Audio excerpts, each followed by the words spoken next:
Hello guys, welcome back to another video. In this video I will discuss about if you are changing or reset your Apple ID password on your iPhone, or you are facing this problem, cannot verify identifier. So how to fix this problem? So keep watching this video until then. Guys, first of all, open setting application on your iPhone.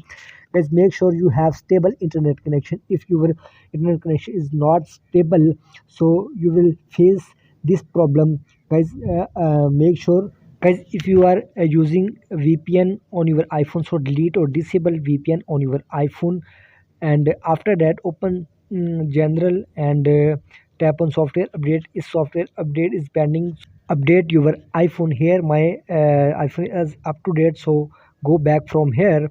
And guys, now tap on Apple ID name and tap on sign in and security. You can see appears on screen. Guys, if your Apple ID logged in on your iPhone, so enable two-step verification.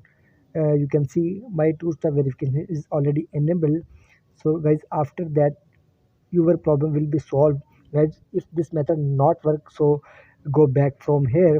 You can sign out your Apple ID and sign in again.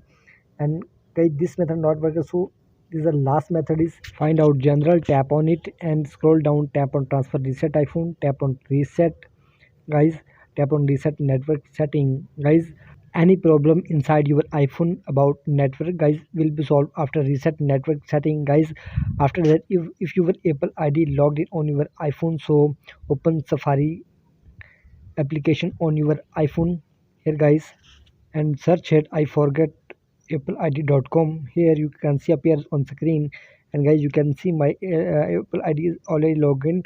Simply tap on reset password. Here you can see, and wait for some second. Now reset my password, tap on it. And now guys, enter your iPhone passcode here. After entering the password, verifying, guys, now set the new Apple ID password. I hope these ways you will solve your problem. Please like my video, subscribe to my channel for the latest more updates.